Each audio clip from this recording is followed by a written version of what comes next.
my name is Vasanta. Welcome to my YouTube channel. Today we're going to be discussing and analyzing the movie Eternals, and we're going to try to analyze why the critics have treated it, quite badly. It is the first flop the Marvel Cinematic Universe has. So here in the channel, we try to understand why that happened, and we try to look for the reasons into looking what are the significant factors astrologically that contribute to that energetic pattern. So I'll be explaining this ever so briefly, and I'll take you step by step. If you're a student of astrology or just a comic book fan, if you're trying to look for an explanation that's a little deeper and is ingrained in the astrological karmic pattern of our universe, which is always speaking to us. The first thing that we do when we are looking at Vedic astrology is we have to come over here to the Lagna. The Lagna is the first house, and it's the first house that we look at.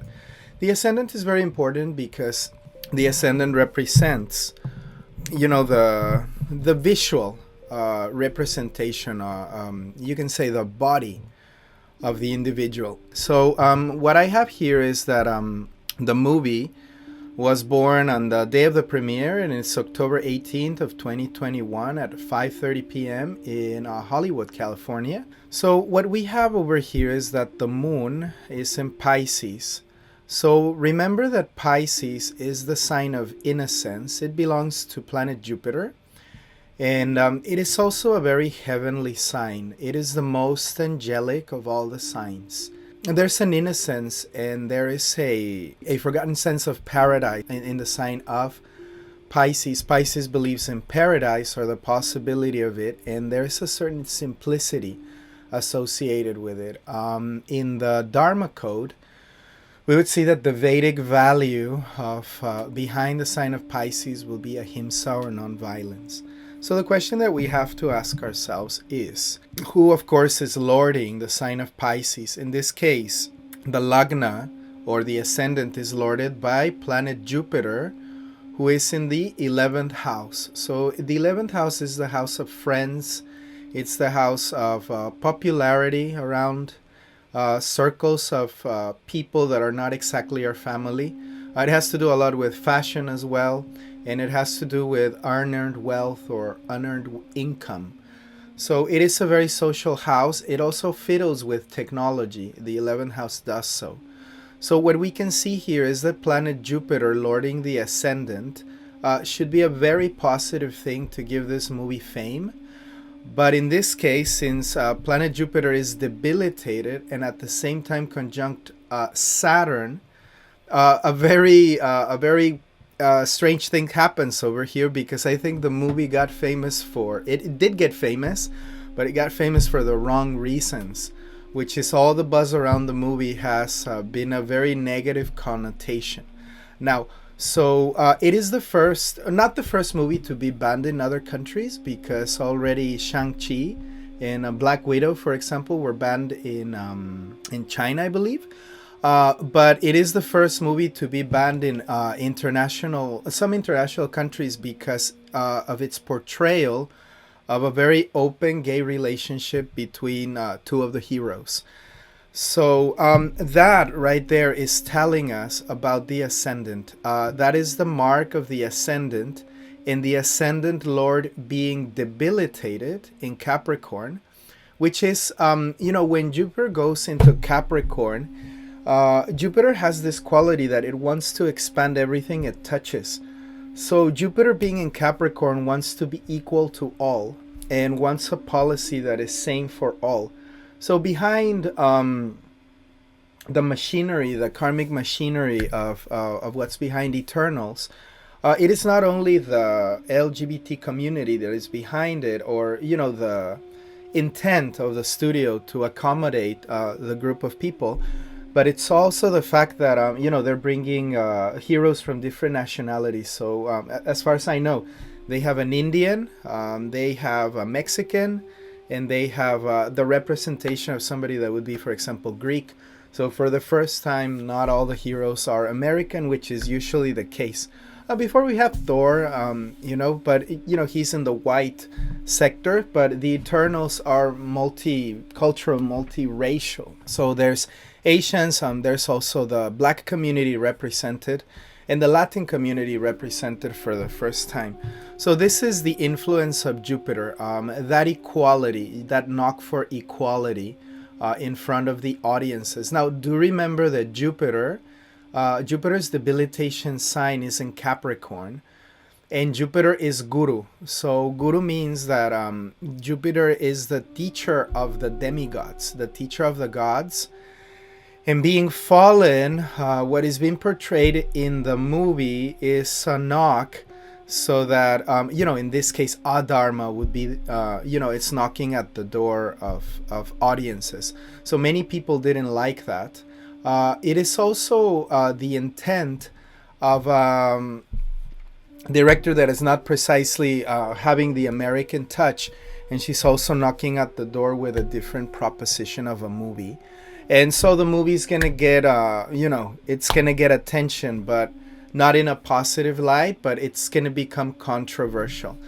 Now, a very strange thing happens over here, because Jupiter being conjunct with Saturn, we can see that Jupiter is the Atmakarka. So the reason of being of the movie in the Nishta nakshatra is a nakshatra that is, or a constellation that is extremely materialistic. So what we're going to see in the movie is that these demigods, we can call them, these devatas, what they're doing in the earth is that they're not precisely following Dharma. What they're doing is they are, they've settled into their lives, and they're doing, what people that have a long span of life would do, right? Which is basically enjoy themselves, and they're not participating in the human drama. But the Atmakarka, being Jupiter fallen, tells us a lot about the movie knocking at the door at debunking the traditional stereotypes that society has had up to the point, be it that superheroes are, mainly of a white, Caucasian origin, that they're mainly American. You see this in DC, that they've just changed that Superman is not only here to uphold the American ideal, but the values of the world. So, the world is getting to this point where globalization and inclusion is becoming very strongly portrayed. Now, the fact that Jupiter is the Atmakarka. Atmakarka is something very important in Vedic astrology, because it is the reason for the incarnation. So the planet with the highest degree becomes the Atmakarka, and in this case, it's the fallen Jupiter lording the ascendant. So yes, they are gods, but it's almost like the movie's telling us that they are fallen gods, or gods that that have not cared to elevate humanity to its potential. So they've just settled in to like a normal type of situation, or they haven't responded to the challenge. However, two things happen over here. The Lord of the Ascendant is being shadowed by Saturn, and Saturn is the planet of restriction and responsibility. But that shadow takes effect in a very interesting way, because Saturn is in its own sign of Capricorn and regulation. So what happens with the Eternals, they are being ruled by a much higher entities called the Celestials, I believe. I must say, I haven't watched the movie. I'm just interpreting this from the point of view of Vedic astrology. So from what I know and what I've heard is that they are overruled by a much more ancient race called the Celestials. So that we can see here. And it is the Celestials who command them perhaps not to interact when humanity is at its worst suffering. And what we're going to be exploring is themes of compassion and inclusion throughout the movie. And again, the director of the movie, it's not coming from America. She is of Asian origin. So there's a lot of dialogue going on over there. The moon in Pisces also here portrays that the feminine characters are going to be extremely important. So just by Pisces, there's going to be questions of compassion. I think the main characters are questioned on their function and their compassion towards humanity. And probably the main issue here is intervention. When are they planning to intervene in the affairs of humanity, and why don't they? So the answer is here, that there's probably like a higher power controlling them and limiting them in intervening even when catastrophe is there. And probably when they come to light, I guess the characters or this group of people are going to be judged because of this. Now, the power, the antagonist really in the movie is not precisely going to be, a dark power, but rather the lack of action, I think. And of course, the edge that they took in the marketing team over there at Marvel is they tried to make this multicultural and pluricultural. And the key word is diversity, which we can very clearly see in the 11th house. In the natural zodiac, the 11th house is belonging to Aquarius and Saturn. And as we know, Saturn takes care of everybody, of the public, of the, you could say Saturn takes care not of royalty, but actually of everybody, of the entire state. So we can see that in the movie, this diversity was some point that wanted to be made. Then the next thing that we're going to look at, and I think this is where the big fall of the movie is we ask ourselves, where is the sun? So the sun is in Libra. So if you have studied Vedic astrology, the sun is debilitated in Libra. So there is not much solar power supporting the movie. And then the Lord of Libra, being Venus, is over here with a shadow by planet Ketu, which is a karmic sign of renunciation, or a karmic sign of everything that has already been lived before.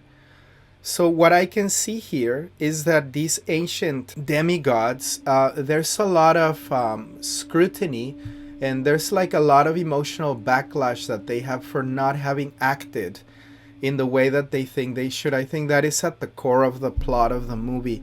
There's a regret here of letting go of all systems of perhaps rulership or lack of intervention, outdated methods of rulership and control. Especially the women in the movie are the ones that are going to bring forward the plot. So it is the women who are going to be more powerful than the men in this movie, I think. But more than women and men, I think it's going to be the regulation. Now, if we go to the ninth house, the ninth house is the house of Dharma, or right action. You could say government, religion, righteousness, everything that is correct.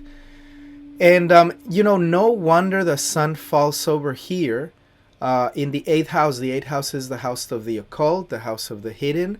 So what we can see is the spark of spirit that the group carries within itself. It is hidden in the 8th house, because I think that what happens in the plot is they haven't been allowed to use their power. So even though they are seen as very powerful and have a very powerful motivation, it's almost like their wings are cut off. Even though they're very righteous and very refined and very elevated, you may say, they are not allowed to out. So it's like a hidden society. In the past, people have worshipped them. Like religions, I can even see that religions have sprouted from these characters around the world. Maybe codes of conduct as well, because the Lord of the 9th house is Mars, and Mars is in Virgo, conjunct exalted Mercury in the 7th house. So partnerships and regulation, social regulation of society, which is in Virgo, entire cultures, perhaps one of them is like a healer, and ways of healing have sprung from them. Ways of social organization have sprung from them. This type of thing is portrayed in the movie. But do remember that Mars and Mercury are not friends. And even though Mercury is exalted, there's a lot of good ideas that they want to enforce, and probably a lot of power. The way that the powers are going to be portrayed is maybe not so much psychic powers, but powers to wield matter. I think those are the type of powers that the Eternals are going to have. some kind of force to wield matter in mystical ways. So in the Vedic system, we would know that as mystic cities. So I think that these people have them, these characters have them. And what we will see is I probably there's two factions within the Eternals. Perhaps the conservative and the liberal are going to be there, or perhaps, the women are more intuitively trying to vie for, we shouldn't follow the status quo, we should follow what we believe is right. I think is going to be at the core of the plot of the movie. Anyway, the male power in the movie falls. So there's probably the villain is going to be the hidden villain, or, the dark character rising from the Eternals, or the traitor is going to be a male. And the male is going to be resented because of a love affair in the long past that was not fulfilled. So there's a competition that we can see in this relationship over here. Now Venus, we have to look at the degree of Venus. So Venus is at 18 Scorpio in Yeshta. So there is the seniority of the leader of the group. Probably the handsome leader of the group. And then there is Ketu, who is over here, which is at 9. So they're fairly separate from each other, but they're in different nakshatras. So one of the leaders is operating with signs and symbols. They can tap into probably the code of reality. And then the other one is named the leader due to being the most powerful and senior and wise. So there's an overpowered hero that we can see. Probably is the hero that is compared with Superman. But he's been gone and absent from really acting in the movie. Now, in the larger scheme, what does this mean socially when the male energy falls and the female unconscious energy, or there's the makes it self-conscious, really. So there's a prompt by a woman making this superhero a conscious again. Then again, there is the gods that are there, more prominent, are probably going to be the ones portrayed here. One of them is portrayed by a child. It's an exalted planet in a Kendra, portrayed by Mercury, but Mercury is shadowed by Mars. So there's a lot of anxiety in the movie over the partnerships, over who you can trust and who you cannot within the team, probably. And, the reasons why that should happen or shouldn't happen. When Mars is in the 7th house, this is called a Manglik dosha. So probably there's the action in the movie is more an action that is related towards argument within the movie rather than actual fight scenes, etc. Now, why did the movie get so much backlash? And energetically, what we can see here is that a malefic planet, being Mars, has direct aspect on the moon. So it's interesting to check where Mars is. Mars is at 28 degrees of Virgo in the constellation of Chitra. So there's creativity and art. So there's a warrior that is an artist in the movie that is trying to create a better reality through art. Probably it's a very artistic movie. Probably the cinematography, the shots, everything's going to be really beautiful. But that is aspecting the moon, and the moon is at 13, so it's fairly far away. But you see Mercury is also aspecting the moon. Now, the moon and Mercury, they're not best friends. So you have a debilitated moon in the Lagna that is aspecting by an unfriendly planet exalted. So even though the movie is very idealistic in its goals of portraying celestial reality, I think it gets caught up in dialogue, a very human and social organization type of dialogue. And I think the wild card in the movie is going to be the children. Then, but it's not friendly to the moon, so there is, there's an unbalanced energy there, right? Mercury is overexciting the very sensitive moon. Then Mars is enemy. It's not an enemy of the moon, but Mars is a malefic planet, so it's a very harsh energy. where I think emotionally people are going to walk with a very bad taste in their mouth after watching the movie. Feeling that, it touches upon a lot, but it doesn't really deliver that good feeling that we go to the movies for, right? And I also think that the story is going to be spinning in its own axis with very small themes and with very grandiose promises of cultural change, but actually really spinning in very, very small plots, perhaps. And then what you have over here is that you have Saturn, and Saturn is at 12 degrees of Capricorn. So it's aspecting this moon very closely here at 13 degrees. So Saturn has a special aspect. It's third house aspect. So you count 1, 2, 3, and there it is, aspecting the moon directly. So in time and place, I think, is the movie going to be successful economically? No, I think it's going to flop in the box office because of this restriction Saturn imposes. Now, is it going to be a total flop? I don't think so. I think it's going to be, for a pandemic, which is the restriction Saturn poses, I think it's going to do okay. But from the point of view of critics, right, that are very probably severe in their judgment of the idealism of the movie, it's not going to hit home. So if I had to say something, I think that the movie Eternals is going to be famous for the wrong reasons. And it's going to tick the wrong boxes in traditionally oriented societies and traditionally oriented people.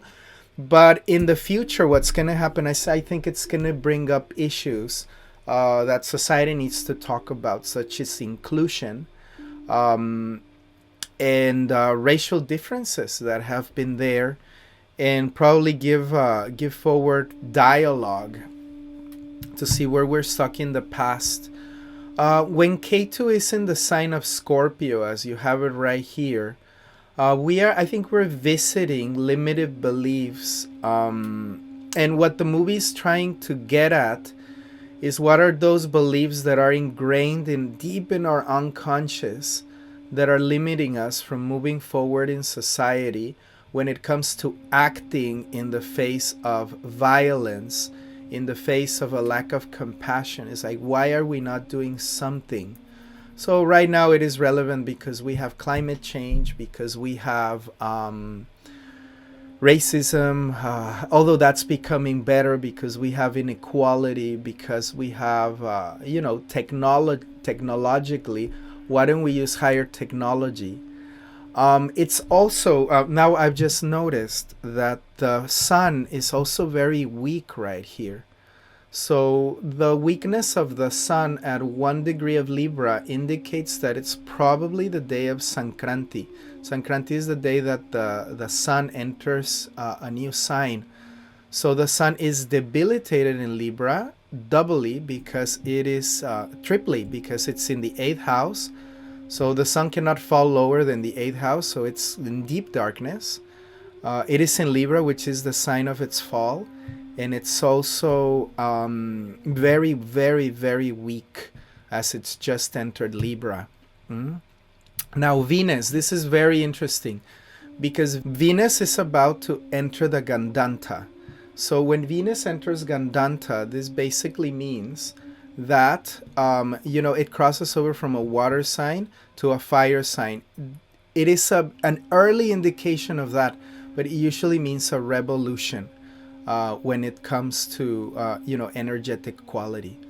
Again, if we analyze Ketu here in Scorpio, what Ketu in Scorpio gives us is probably outdated systems that no longer feel current or up to date. And if you look at the obsession of Rahu, which is Rahu and Ketu work as an axis. Rahu is in the 3rd house of siblings and children. And so there must be a little girl in the movie who speaks about having new values for new generations. And the obsession that is going to be portrayed in the movie is, why are we following the values of the past and why don't we follow values that actually make sense currently? and we can create a better society if we look at the past and we understand what went wrong. And we try to build societies and modes of organization, social organization. Perhaps I would say religion. I don't want to be controversial, but perhaps the movie is gearing humanity towards thinking of the real, impact that religious systems also have in society. Which, if you look at the work of, for example, Dr. Jordan Peterson, who is, I think, the foremost leader right now in philosophical thought in the West. He tells us in his book Maps of Meaning that the substrat of civilized society today has a lot to do with the stories that the West has gotten from the Judeo-Christian religion, or the Judeo-Christian form of theistic view and organization of society. That, of course, during the span of thousands of years, has brought up the society that we have today. So we can look at the role of religion. Again, Taurus here means modes of organization based on values. So I think the values of the new generation are clashing with the values that have been held as a tradition for centuries, perhaps millennium over here. And those are the themes that the movie is touching upon. Now, I think commercially, this is not going to go so well for the studio. And of course, trying to make themes that are so deep and that touch society across many, many cultures, in a 2-hour rehearsal movie, or perhaps even more, I think it's half baked and half cooked. And people are not going to get the action they want, and they're also not going to get a very interesting plot. That is, well, the plot may be interesting, but I don't think it's going to be explored to its full extent. So you don't satisfy anybody, not satisfy the critics, and also not satisfy the fans. Although I think with time, if we check the Maha Dashas, let's see the Dashas, or the planetary periods. We start here in the Bimshatari Dasha. We see that it starts in Saturn. So there is a period of restriction. The movie is actually born. Let's have a look.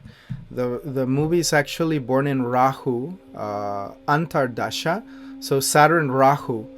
So what does this tell us? Rahu is revolution. It's untraditional. So, being in the energy, being born under the energy of Rahu, there's a lot of foreign influence. So, there is a restriction here.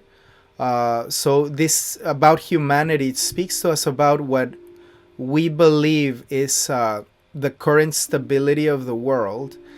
And then there's the challenge of let's say, the new generation trying to redefine its own values based on what it's learned from the past, and trying to take its own choices by not being regulated by what it sees as a functioning but archaic government, or mode of thinking and organizing society and humanity, versus some new way of organizing oneself based on one's own values. So the movie's untraditional, so it's coming in to challenge all of that. That lasts until almost 2024. So I think the movie's going to be controversial, and it's going to be setting up the dialogue.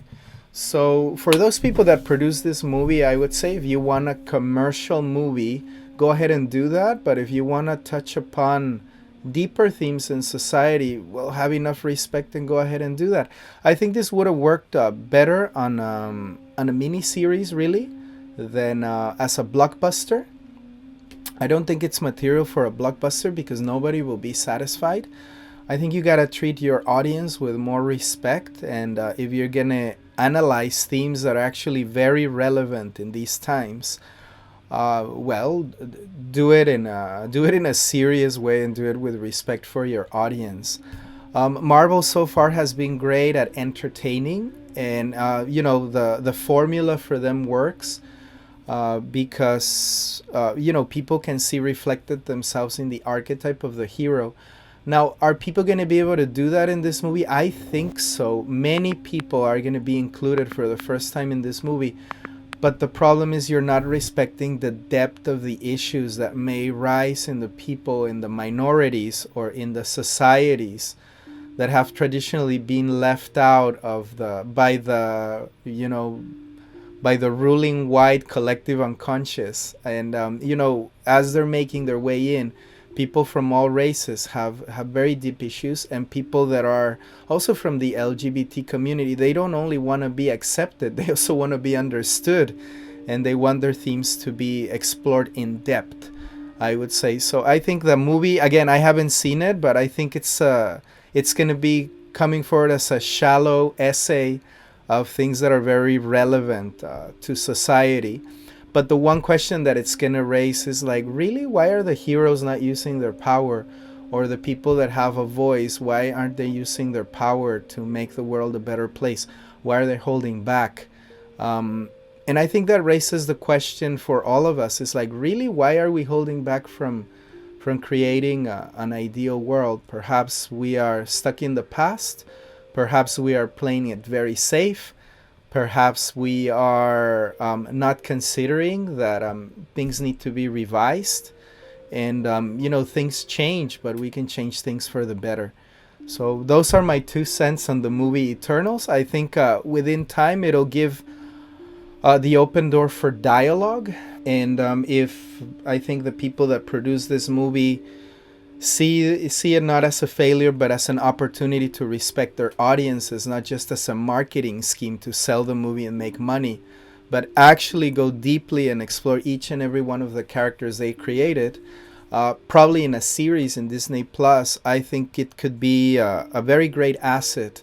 So that, for the first time in modern history, people that have been left behind could see themselves in the movie. Try to remember Black Panther. That movie was so popular. If you go to Rotten Tomatoes and IMDb, it's rated one of the 10 greatest movies in in history by all the critics. And I think it's because for the first time, Black people had a hero, and that hero was fully respected, and the themes that Black people have gone through in their history were explored and respected. It's a character that received a lot of respect, which I think didn't happen in the case of Eternals. By respect, I mean the amount of depth and screen time they got. So I think that's what the audience is asking for. So in the eventuality or miracle that somebody out there, a storyteller, is watching this video, just remember, you need to respect your audience. Your audience has depth, and we all have depth in our ancestral lineage. And I think that everybody that goes to watch that movie wants to be understood and respected, not just included, like tree number 1 or tree number 2. Everybody wants to have a voice, and that voice to be respected. So again, those are my 2 cents on the Eternals. I hope you enjoyed the video, and if you did, please give it a thumbs up, and like and subscribe. Mostly please do the like button, because that tells the YouTube algorithm that we are here, and then maybe this serves for people to expand their perspective from the karmic layer.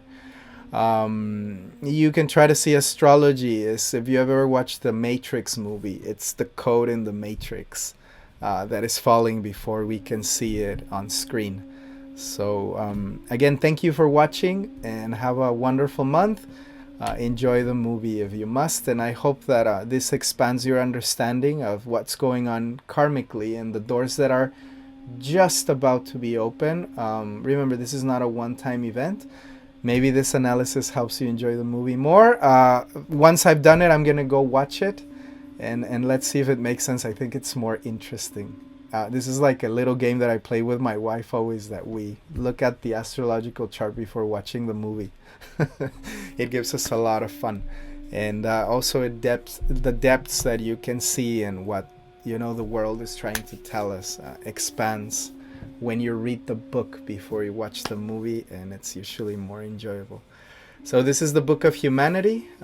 Thank you, and peace.